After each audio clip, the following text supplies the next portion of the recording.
Hello and welcome to my review of Vashtorr the Arkifane for the Chaos Space Marines for Warhammer 40,000 from Games Workshop.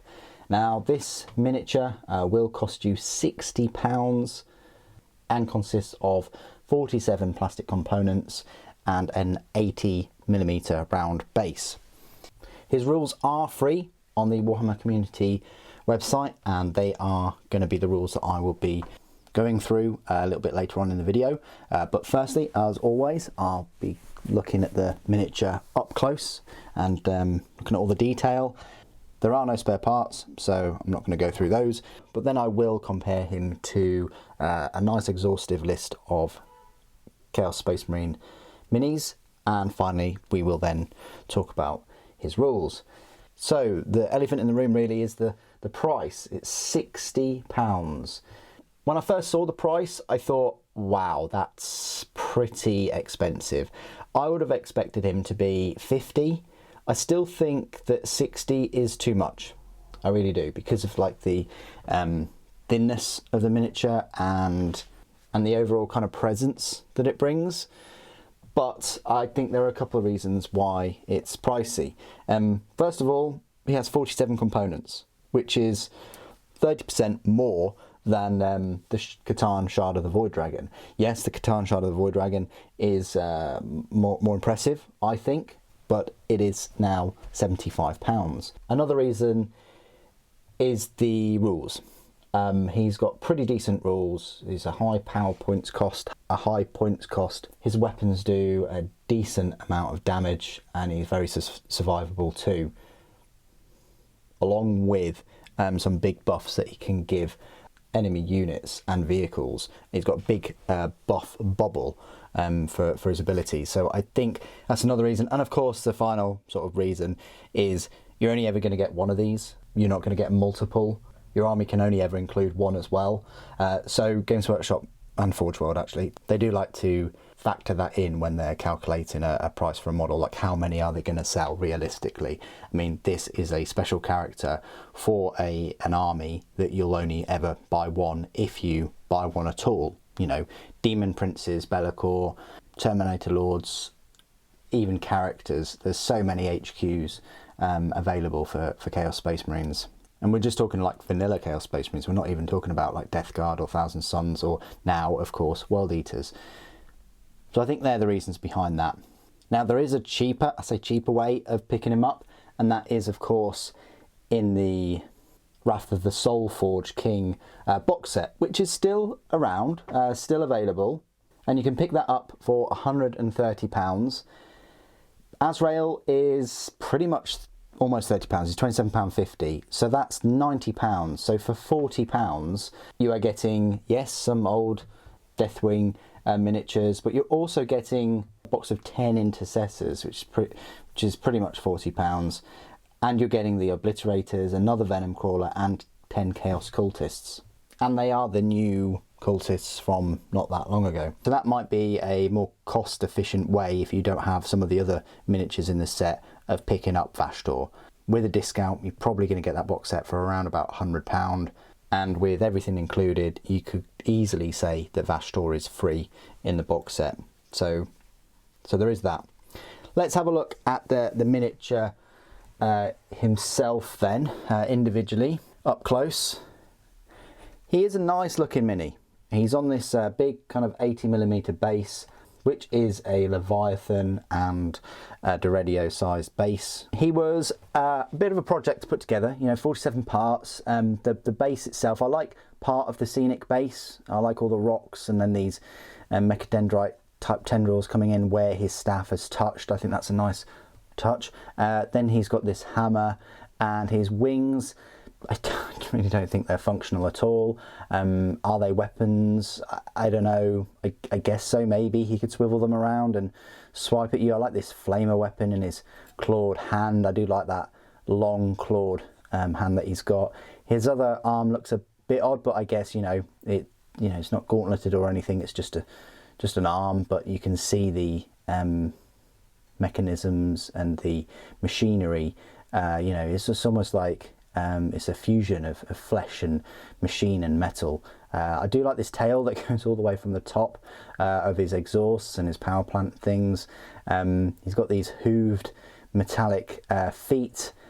This is everything that you kind of would wish that Dark Mechanicus would be. And you know, we've got the Venom Crawlers, we've got Vashtorr. I would like to see more. I'd like to believe there is a thirst for Dark Mechanicum, especially with Horus Heresy and things. Maybe that would be the way to introduce plastic Dark Mechanicum first. You know, because you've already got a player base there of either loyalist or traitor Space Marines. So I think they would do well if Games Workshop decided to release a full kind of Dark Mechanicum force. But yeah, going back to the model, a bit of a project, lots of mould lines, especially on the wings. Even though there aren't membranes between the fingers, you know, there's a lot of mould lines on each one, and all the pistons and things in between, as you'd expect. The rest of the model isn't too bad. Obviously on the mechadendrites and thinner pieces there are, and on the tail, bit of a pain. But apart from that, you know, the wings will take you the longest to clean up. But then after that, it's quite a straightforward model, just to spray metal and then pick out all the flesh colours and use your Reichland Flesh Shade or Agrax, or, you know, and I think it's going to be quite fun to pick out the bronze and the gold parts of the armour as well. But yeah, you can do that. There's no, you don't need to sub-assembly him to do that. You can just do it once he's built. You can just crack on with the painting once he's built. So then, size comparisons. I like to you know, give you some size comparisons with a couple of the, you know, miniatures that came out first before we get onto the Chaos Space Marine size comparison. So of course I've got Dante over here, Commander Dante, who is quite a big, you know, Primaris Space Marine now. Vashtorr is way bigger than Dante. Dante's no, and he's not a small mini by any measure. Then you've got Azrael, who, you know, would have come in the set. Vashtorr towers over Azrael. And then time for some Chaos miniatures. The first miniature I want to compare him to, which is one of the newest Chaos Space Marine miniatures, I guess, is Angron, Primarch. So Angron is pretty big. He's not the biggest Primarch, of course, in plastic, but he is, you know, he definitely has a lot of presence, and Angron's base is way bigger. His head is taller, and obviously the wings are huge. I think one wing can kind of cover all of Vashtorr, but that's where Vashtorr stands near Angron. Could you use him in the same force? I think so. I mean, he is Chaos Heretic Astartes Traitoris Astartes, and he is a demon, so, you know, but that's where he stands up next to Angron. Next up, we've got some units that share similar aesthetics. So we've got the Vex Machinator, the Archlord Discordant right here. I think quite a few people would like to have seen the, you know, size differences. I mean, the Lord Discordant is £45, so £15 cheaper. And yeah, you can just see how they both measure up. I think the Lord Discordant is, you know, got that bigger base, and definitely is kind of longer and potentially wider, but Vashtorr has the height on him, just. Yeah, and then in the same kind of aesthetics, we've got the Venom Crawler. I wish they did bigger creatures and things. Venom Crawler is actually pretty big compared to Vashtorr. Not quite as high because of the wings, but certainly the kind of abdomen or whatever is almost head height on there. So if you were to get the set, you know, that's what you can bank on, them being similar. The Venom Crawler has a bigger base, of course. Then, of course, I've got an Obliterator, which is, you know, you get two of these minis in the set. Vashtorr towers over those. We have Abaddon right here. Abaddon is a fair bit smaller. Abaddon probably goes up to like his waist, maybe.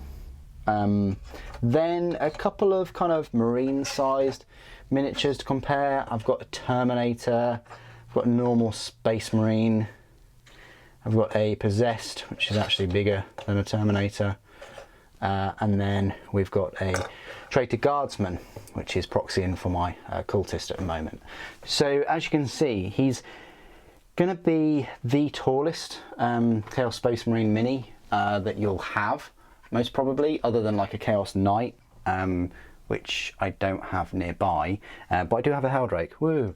And yeah, just gives you an idea with the Heldrake. I don't have the Mauler Fiend nearby either. You know, you could certainly start fielding an army that have zoomorphism, really is the word I'm looking for, where there's kind of like machines and vehicles that are based off of, you know, creatures and living things, really, like, you know, the Venom Crawler, like a spider. But yeah, you can kind of start building up an army anyway of these things, and aesthetically it would look very, very cool, having an army led by Vashtorr of these kind of animalistic looking machines. The final kind of comparison I'd like to do today is just with my usual minis. So I have a normal Legacy Space Marine here, and I have Sly Marbo in the middle, and then a Primaris on the right. So you might have, you know, replaced all your Space Marines with Primaris, or not, but I think that's where he stands up next to a Primaris. The Primaris head is almost at thigh level, almost, compared to Vashtorr. So yeah, if you're going up against the foe that's mainly using Primaris, you know, you've got Azrael here, as well. If you're going up against predominantly Primaris force, then Vashtorr is going to be the tallest model that you have. He's going to be taller than a Redemptor Dreadnought as well, and most things that your enemy Space Marine player will throw at him. Okay, so this is my part of the review where I will go through all of the rules for Vashtorr the Arkifane, and you'll find them for free on Games Workshop's Warhammer community website. He is an HQ unit. He's not a Lord of War, which is pretty nice. He is a power points cost of a 13 or a points cost of 260 points. Now, whether all of these rules and things will change in, you know, 10th edition, who knows? We'll find out next month. But as it stands, his 9th edition rules are as follows. He's one of these units where the number of wounds remaining affects his stat line. So when he has, so he starts off with 14 wounds, and if he has 8 or more wounds remaining, his movement speed is 12 inches, his weapon skill is 2+, ballistic skill 3+, strength and toughness are both 7, 7 attacks, leadership 9, and a save of 2+. Between 4 and 7 wounds, his movement drops to 10 inches, and his attacks drop to 6, and between 1 and his last 3 wounds, his movement speed drops to 8 inches and his attacks drop to 5. So not too bad, you know, when he's losing wounds. So as he's losing wounds, he's not losing weapon skill or ballistic skill or anything like that. It is just his number of attacks and his movement speed. So his movement speed is still going to be 8 inches at the slowest. And as we can all agree, 8 inches is adequate. Vashtorr the Arkifane is equipped with Vashtorr's Claw, Vashtorr's Hammer, and your army can only include one Vashtorr the Arkifane model. So what do these weapons do then? Well, the Vashtorr's Claw, it's a range 12 inch, it's an assault d6, strength 5, AP -2, damage 1. Each time an attack is made with this weapon, it automatically hits the target. That is kind of like a flamer, but it's a 12 inch AP -2 flamer, and it automatically hits. You can potentially get 6 hits with that. Potentially have 6 shots with that. Vashtorr's Hammer, it's a melee weapon. It's a strength ×2, so that'd be strength 14, AP -2, damage 3, and each time an attack is made with this weapon against a vehicle unit on a successful and modified wound roll of 5+, the target suffers 4 mortal wounds and the attack sequence ends. So proper vehicle killer, you know, it's high strength there at 14, AP is alright at -2, but the damage is a nice 3. Against the vehicle units though, you know, you're wounding with those 7 attacks on a 5+, that vehicle is getting 4 mortal wounds. So that will work on knights, on dreadnoughts, on tanks, you name it, anything with that vehicle keyword. Abilities, Warp Strike. You've got to see the Chaos Space Marine Codex for that one. Body of Unholy Artifice. This model has a 4+ invulnerable save. Each time an attack is allocated to this model, subtract 1 from the damage characteristic of that attack to a minimum of 1.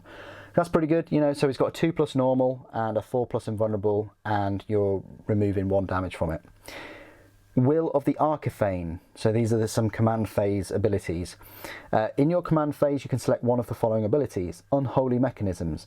When you select this ability, select one friendly Traitoris, Astartes Demon Engine model, excluding character, aircraft or Titanic units, within 3 inches of this model. Until the start of your next command phase, each time that model makes an attack, add 1 to that attack's hit roll. It's quite useful, but in very, very specific circumstances, you've got to be within 3 inches. Ghost in the Machine. When you select this ability, select one enemy unit within 18 inches and visible to this model. Until the start of your next command phase, halve the range characteristic of ranged weapons models in that unit are equipped with. Now that's fantastic. You can half the range characteristic of the range weapons. So what that means is any enemy units within 18 inches of him, you can select. They've got to be visible to him, but then you can halve the range of their weapons. So say he is within 18 inches of some bolt guns maybe, and their range is like 24 inches, suddenly their range is going to be 12 inches. So you're cutting that range. Say he's near a tank, perhaps, and the tank's got las cannons, you're neutering all of the weapons on that unit down by half, down to 24 inches. So that tank, you know, if you're banking on that tank to just, you know, be at the back and to fire long range, for that one turn, can't do that. It's going to have to potentially fire at him. I don't know. Agonized Machine Spirits. When you select this ability, select one enemy vehicle unit within 18 inches of and visible to this model. Until the start of your next command phase, halve the move and attacks characteristics of models in that unit. That's pretty nice, and that's great against like dreadnoughts specifically, and knights. You know, you're halving the move and you're halving the number of attacks. So if you're near like a knight gallant with him, maybe, you know, that's going to have a significant effect because they did get a bit of a buff and they've got more attacks, and you're halving the movement range. You know, so that's brilliant. The fact that Vashtorr has got those 2 abilities that are within 18 inches. They can half the attacks and the movement speed, or half the range of the weapons. So you can half the move and attacks for vehicles, or you can half the range of weapons. Warlord trait. If Vashtorr the Arkifane gains a Warlord trait, they must have the Lord of Terror Warlord trait. That's in the Codex Chaos Space Marines book.